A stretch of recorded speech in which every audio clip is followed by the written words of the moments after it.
ನಮಸ್ಕಾರ. ಇವತ್ತಿನ ಈ ವಿಶೇಷ ವಿವರಣೆಗೆ ಸ್ವಾಗತ. ನೀವು ಕರ್ನಾಟಕದಲ್ಲಿ ಸ್ವಂತ ಉದ್ಯಮ ಶುರು ಮಾಡಬೇಕು ಇಲ್ಲ ಇರೋ ಬಿಸ್ನೆಸ್ನ ಇನ್ನಷ್ಟು ಬೆಳೆಸಬೇಕು ಅಂತ ಕನ್ಸು ಕಾಣ್ತಿದ್ದೀರಾ? ಹಾಗಾದ್ರೆ ಖಂಡಿತ ಈ ಮಾಹಿತಿ ನಿಮ್ಗಾಗಿ. ಇವತ್ತು ನಾವು ಉದ್ಯಮಿಗಳಿಗಾಗಿ ಕರ್ನಾಟಕ ಸರ್ಕಾರ ಕೊಡ್ತಿರುವ ಅನುದಾನಗಳು, ಸಾಲಗಳು ಮತ್ತು ಸಬ್ಸಿಡಿಗಳ ಕಂಪ್ಲೀಟ್ ಡೀಟೇಲ್ಸ್ನ ನೋಡೋಣ ಬನ್ನಿ. ಹೊಸ ಉದ್ಯಮ ಕಟ್ಟೋಕೆ ಆರ್ಥಿಕ ಬೆಂಬಲ ಎಲ್ಲೆಲ್ಲಿ ಅಡಗಿದೆ ಅನ್ನೋದನ್ನ ಈ ಮಾರ್ಗದರ್ಶಿ ನಿಮ್ಗೆ ಸ್ಪಷ್ಟವಾಗಿ ತೋರಿಸ್ಕೊಡುತ್ತೆ. ನಿಜ ಹೇಳಬೇಕು ಅಂದ್ರೆ ಸರ್ಕಾರದ ಈ ಯೋಜನೆಗಳ ಲಿಸ್ಟ್ ನೋಡಿದ್ರೆ ಕೆಲವೊಮ್ಮೆ ತಲೆ ಕೆಟ್ಟೋಗುತ್ತಲ್ವಾ? ಇಷ್ಟೊಂದು ಅವಕಾಶಗಳಿರುವಾಗ ನಮ್ಮ ಬಿಸ್ನೆಸ್ ಪ್ರೊಫೈಲ್ಗೆ ಯಾವ ಯೋಜನೆ ಸರಿ ಹೊಂದುತ್ತೆ, ಅದರ ಎಲಿಜಿಬಿಲಿಟಿ ಕ್ರೈಟೀರಿಯಾ ಏನು ಅನ್ನೋ ದೊಡ್ಡ ಪ್ರಶ್ನೆ ಹುಟ್ಟೋದು ಸಹಜ. ಅದಕ್ಕಾಗಿಯೇ ನಾವು ಈ ಮಾಹಿತಿಯನ್ನು ಸುಲಭವಾಗಿ ಬಿಡಿಸಿಡುತ್ತಿದ್ದೇವೆ. ವಿಷಯವನ್ನು ಸುಲಭವಾಗಿ ಅರ್ಥ ಮಾಡ್ಕೊಳ್ಳೋಕೆ ನಾವಿದನ್ನ 4 ಮುಖ್ಯ ಭಾಗಗಳಾಗಿ ವಿಂಗಡಿಸಿದ್ದೇವೆ. ಮೊದಲನೆಯದು ಅತಿ ಸಣ್ಣ ಮತ್ತು ಸಣ್ಣ ಉದ್ಯಮ ಯೋಜನೆಗಳು, ಎರಡನೇದು ಹೈ ಗ್ರೋತ್ ಸ್ಟಾರ್ಟಪ್ ಟೆಕ್ ಅನುದಾನಗಳು, ಮೂರನೇದು ಅಂತರ್ಗತ ಉದ್ಯಮಶೀಲತಾ ಬೆಂಬಲ ಮತ್ತು ಕೊನೆಯದಾಗಿ ಕೈಗಾರಿಕಾ ವಲಯಗಳು ಹಾಗೂ ಅದರ ಲಾಭಗಳು. ಸರಿ, ತಡ ಮಾಡೋದು ಬೇಡ, ನೇರವಾಗಿ ನಮ್ಮ ಮೊದಲ ವಿಭಾಗಕ್ಕೆ ಹೋಗೋಣ. ಅದೇ ಅತಿ ಸಣ್ಣ ಮತ್ತು ಸಣ್ಣ ಉದ್ಯಮ ಯೋಜನೆಗಳು. ಅಂದ್ರೆ ಆರಂಭಿಕ ಹಂತದಲ್ಲಿರುವ ಉದ್ಯಮಗಳಿಗೆ ಸಿಗುವ ಮೂಲಭೂತ ಬೆಂಬಲದ ಬಗ್ಗೆ ನಾವೀಗ ತಿಳಿಯೋಣ. ಇಲ್ಲಿ ನೀವು PMEGP ಅಂದ್ರೆ ಪ್ರಧಾನಮಂತ್ರಿಗಳ ಯೋಜನೆ ಮತ್ತು CMEGP ಅಂದ್ರೆ ಮುಖ್ಯಮಂತ್ರಿಗಳ ಉದ್ಯೋಗ ಸೃಷ್ಟಿ ಕಾರ್ಯಕ್ರಮದ ನಡುವಿನ ವ್ಯತ್ಯಾಸವನ್ನ ಸ್ಪಷ್ಟವಾಗಿ ನೋಡ್ಬೋದು. PMEGP ಅಡಿಯಲ್ಲಿ ಕೈಗಾರಿಕಾ ಯೋಜನೆಗಳಿಗೆ 25 ಲಕ್ಷದವರೆಗೆ ಸಾಲ ಸಿಕ್ಕರೆ CMEGP ಕೇವಲ 10 ಲಕ್ಷದವರೆಗಿನ ಮಿತಿಯನ್ನ ಹೊಂದಿದೆ. ಅಷ್ಟೇ ಅಲ್ಲ, CMEGP ವಿಶೇಷವಾಗಿ 20,000ಕ್ಕಿಂತ ಕಡಿಮೆ ಜನಸಂಖ್ಯೆ ಇರೋ ಗ್ರಾಮೀಣ ಪ್ರದೇಶಗಳ ಮೇಲೆ ಮಾತ್ರ ಫೋಕಸ್ ಮಾಡುತ್ತೆ. ಈಗ ಒಂದು ಬಹುಮುಖ್ಯವಾದ ಅಂಶದ ಕಡೆ ಗಮನ ಹರಿಸೋಣ. ಅದೇ ಸಾಮಾನ್ಯ ಮತ್ತು ವಿಶೇಷ ವರ್ಗದ ನಡುವಿನ ವ್ಯತ್ಯಾಸ.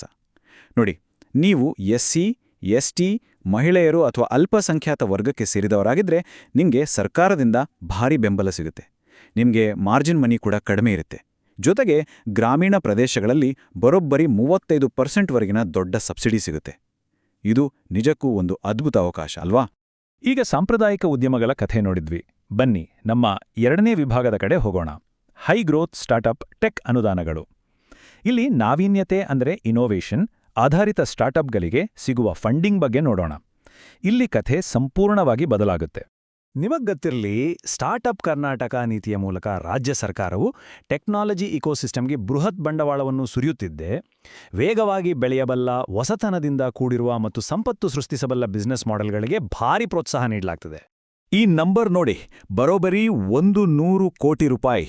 ಹೌದು, ಆರ್ಟಿಫಿಷಿಯಲ್ ಇಂಟೆಲಿಜೆನ್ಸ್, ರೊಬೋಟಿಕ್ಸ್ ಮತ್ತು ಮೆಡಿಕಲ್ ಟೆಕ್ನಾಲಜಿ ಅಂತಹ ಡೀಪ್ ಟೆಕ್ ಸ್ಟಾರ್ಟಪ್ಗಳಿಗಾದೆ ಮೀಸಲಾಗಿರುವ ಬೃಹತ್ ವೆಂಚರ್ ಕ್ಯಾಪಿಟಲ್ ಫಂಡ್ ಇದು.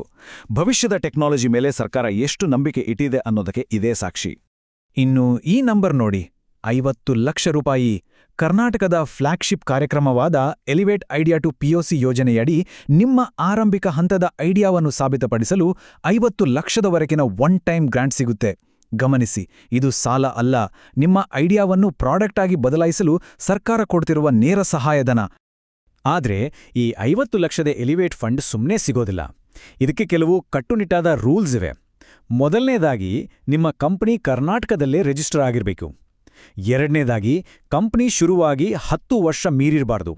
ಮತ್ತು ಕೊನೆಯದಾಗಿ, ನಿಮ್ಮ ಒಟ್ಟು ಆದಾಯ 100 ಕೋಟಿ ರೂಪಾಯಿಗಿಂತ ಕಡಿಮೆ ಇರಬೇಕು.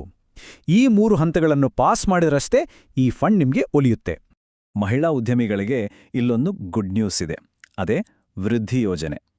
ಈ ಹಿಂದೆ ಎಲಿವೇಟ್ ಅನುದಾನವನ್ನು ಪಡೆದಿದ್ದು ಕೈಯಲ್ಲಿ ಮಿನಿಮಮ್ ವಯಬಲ್ ಪ್ರಾಡಕ್ಟ್ ಅಂದ್ರೆ MVP ಹೊಂದಿರುವ ಮಹಿಳಾ ಸ್ಟಾರ್ಟಪ್ಗಳಿಗೆ ಈ ಯೋಜನೆಯಡಿ ಕೇವಲ 4% ಅತಿ ಕಡಿಮೆ ಬಡ್ಡಿ ದರದಲ್ಲಿ 5ರಿಂದ 10 ಲಕ್ಷ ರೂಪಾಯಿಗಳ ಸಾಲ ಸಿಗುತ್ತೆ.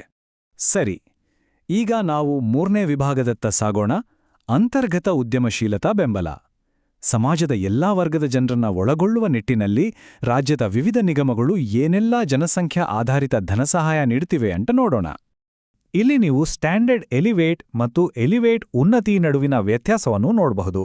ಎಲ್ಲರಿಗೂ ಓಪನ್ ಆಗಿರೋ ಎಲಿವೇಟ್ ಜೊತೆಗೆ ಉನ್ನತಿ ಯೋಜನೆ ವಿಶೇಷವಾಗಿ SC, ST ಟೆಕ್ ಉದ್ಯಮಿಗಳಿಗಾಗಿಯೇ ಇದೆ. ಕಂಪನಿಯಲ್ಲಿ ಕನಿಷ್ಠ 70% ಷೇರು SC, ST ನಿರ್ದೇಶಕರ ಬಳಿ ಇದ್ರೆ ಅದೇ 50 ಲಕ್ಷ ರೂಪಾಯಿಗಳ ಅನುದಾನವನ್ನು ಈ ಮಾರ್ಗದ ಮೂಲಕ ಸುಲಭವಾಗಿ ಪಡೆಯಬಹುದು.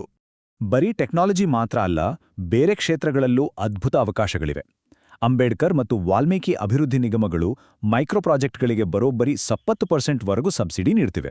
ಅಷ್ಟೇ ಅಲ್ಲ, ಪ್ರಸಿದ್ಧ ಬ್ರ್ಯಾಂಡ್ಗಳ ಫ್ರಾಂಚೈಸಿ ತಗೊಳ್ಳಕ್ಕೆ ಸಮೃದ್ಧಿ ಯೋಜನೆ ಮೂಲಕ 10 ಲಕ್ಷ ಹಾಗೂ ಊಬರ್ ಜೊತೆ ಸೇರಿ ಟ್ಯಾಕ್ಸಿ ಓಡಿಸೋಕೆ ಐರಾವತ ಯೋಜನೆ ಮೂಲಕ 5 ಲಕ್ಷ ಸಬ್ಸಿಡಿ ಕೂಡ ಲಭ್ಯವಿದೆ. ಇವೆಲ್ಲ ನಿಜಕ್ಕೂ ಗೇಮ್ ಚೇಂಜರ್ಸ್. ಇನ್ನು ಧಾರ್ಮಿಕ ಅಲ್ಪಸಂಖ್ಯಾತರು ಗುಡಿ ಕೈಗಾರಿಕೆ ಮತ್ತು ವಾಹನ ಖರೀದಿಗೆ ಸಬ್ಸಿಡಿಗಾಗಿ ಕೆಎಂಡಿಸಿಯನ್ನು ಸಂಪರ್ಕಿಸಬಹುದು. ಇಲ್ಲಿ ಮಹಿಳೆಯರ ಸ್ವಸಹಾಯ ಸಂಘಗಳಿಗಂತೂ ಕಾಯಕ ಯೋಜನೆ ಅನ್ನೋ ಬ್ರಹ್ಮಾಸ್ತ್ರವೇ ಇದೆ. ಈ ಯೋಜನೆಯ ಮೂಲಕ ಮಹಿಳೆಯರು 5 ಲಕ್ಷ ರೂಪಾಯಿಗಳವರೆಗಿನ ಬಂಡವಾಳವನ್ನು 0% ಬಡ್ಡಿ ದರದಲ್ಲಿ, ಹೌದು, ನೀವು ಕೇಳಿದ್ದು ಸರಿಯಾಗಿದೆ, ಯಾವುದೇ ಬಡ್ಡಿ ಇಲ್ಲದೆ ಪಡಿಬೋದು. ಇದು ಮಹಿಳಾ ಸಬಲೀಕರಣಕ್ಕೆ ಸಿಗ್ತಿರೋ ಬಹುದೊಡ್ಡ ಬೆಂಬಲ. ಈಗ ನಾವು ಕೊನೆಯ ಅಂದ್ರೆ 4ನೇ ವಿಭಾಗಕ್ಕೆ ಬಂದಿದ್ದೇವೆ. ಅದೇ ಕೈಗಾರಿಕಾ ವಲಯಗಳು ಮತ್ತು ನೀತಿ ಪ್ರಯೋಜನಗಳು. ನೀವು ನಿಮ್ಮ ಉದ್ಯಮವನ್ನ ಕರ್ನಾಟಕದ ಯಾವ ಭೌಗೋಳಿಕ ಪ್ರದೇಶದಲ್ಲಿ ಸ್ಥಾಪಿಸುತ್ತೀರಿ ಅನ್ನೋದು ನಿಮ್ಗೆ ಸಿಗುವ ಆರ್ಥಿಕ ಲಾಭಗಳನ್ನ ಹೇಗೆ ನಿರ್ಧರಿಸುತ್ತೆ ಅಂತ ನೋಡೋಣ. ಸಿಂಪಲ್ ಆಗಿ ಹೇಳಬೇಕು ಅಂದ್ರೆ, ಎಲ್ಲರೂ ಬೆಂಗಳೂರಿನಲ್ಲೇ ಬಂದು ಸೇರೋದನ್ನ ತಪ್ಪಿಸಲು ಸರ್ಕಾರ ಬಿಯಾಂಡ್ ಬೆಂಗಳೂರು ಅನ್ನೋ ಕಾನ್ಸೆಪ್ಟ್ ತಂದಿದೆ. ಹಾಗಾಗಿ ನೀವು ಹಿಂದುಳಿದ ಮತ್ತು ಅಭಿವೃದ್ಧಿಶೀಲ ಪ್ರದೇಶಗಳಲ್ಲಿ ಅಂದ್ರೆ ವಲಯ 1 ಮತ್ತು 2ರಲ್ಲಿ ನಿಮ್ಮ ಫ್ಯಾಕ್ಟರಿ ಅಥವಾ ಉದ್ಯಮ ಶುರು ಮಾಡಿದರೆ ನಿಮಗೆ ಭಾರಿ ಮಟ್ಟದ ಬಂಡವಾಳ ಸಬ್ಸಿಡಿಗಳು ಸಿಗ್ತವೆ. ಅದೇ ನೀವು ಬೆಂಗಳೂರು ನಗರದಂತಹ ವಲಯ 3ರಲ್ಲಿ ಶುರು ಮಾಡಿದರೆ ಈ ಲಾಭಗಳು ತುಂಬಾ ಕಡಿಮೆ. ಈ ಚಾರ್ಟ್ ನೋಡಿದ್ರೆ ನಿಮಗೆ ಕಂಪ್ಲೀಟ್ ಪಿಕ್ಚರ್ ಸಿಗುತ್ತೆ. ವಲಯ 1 ಅಥವಾ 2ರಲ್ಲಿ ಉದ್ಯಮ ಸ್ಥಾಪಿಸಿದ್ರೆ ಸ್ಥಿರ ಆಸ್ತಿಗಳ ಮೇಲೆ 35% ವರೆಗೂ ಕ್ಯಾಪಿಟಲ್ ಸಬ್ಸಿಡಿ ಸಿಗುತ್ತೆ. ಜೊತೆಗೆ 100ಕ್ಕೆ 100% ಸ್ಟ್ಯಾಂಪ್ ಡ್ಯೂಟಿ ವಿನಾಯಿತಿ ಕೂಡ ಇದೆ. ಈ ಬೃಹತ್ ಆರ್ಥಿಕ ಪ್ರಯೋಜನಗಳು ಬೆಂಗಳೂರಿನಂತಹ ವಲಯ 3ಯಲ್ಲಿ ಸಿಗುವುದಿಲ್ಲ. ಸೊ ಬಿಸ್ನೆಸ್ ಲೊಕೇಶನ್ ಆಯ್ಕೆ ಮಾಡೋದು ತುಂಬಾನೇ ಇಂಪಾರ್ಟೆಂಟ್. ಹಾಗಾದ್ರೆ ಈ ಇಡೀ ವಿವರಣೆಯ ಸಾರಾಂಶ ಏನು? ನೀವು ನಿಮ್ಮ ಉದ್ಯಮದ ಗಾತ್ರ, ನಿಮ್ಮ ಹಿನ್ನೆಲೆ ಮತ್ತು ನಿಮ್ಮ ಬಿಸ್ನೆಸ್ ಲೊಕೇಶನ್ ಈ 3ಅನ್ನೂ ಸರಿಯಾಗಿ ಪ್ಲಾನ್ ಮಾಡಿದ್ರೆ ಸರ್ಕಾರದ ಈ ಅದ್ಭುತ ಸಬ್ಸಿಡಿ ಮತ್ತು ಅನುದಾನಗಳ ಜಾಲವನ್ನ ನಿಮ್ಮ ಲಾಭಕ್ಕೆ ಬಳಸ್ಕೊಳ್ಬಹುದು. ನಿಮ್ಮ ಹೊಸ ಉದ್ಯಮಕ್ಕೆ ಒಂದು ಭದ್ರವಾದ ಆರ್ಥಿಕ ಅಡಿಪಾಯ ಹಾಕ್ಕೊಳ್ಳಬಹುದು. ಹಾಗಾದ್ರೆ ನಿಮ್ಮ ಭವಿಷ್ಯದ ಉದ್ಯಮವನ್ನ ಯಶಸ್ಸಿನತ್ತ ಕೊಂಡೊಯ್ಯಲು ಈ ಪೈಕಿ ಯಾವ ಪರ್ಫೆಕ್ಟ್ ಸಬ್ಸಿಡಿ ಜಾಲವನ್ನು ನೀವು ಆಯ್ಕೆ ಮಾಡಿಕೊಳ್ತೀರಾ? ಯೋಚಿಸಿ.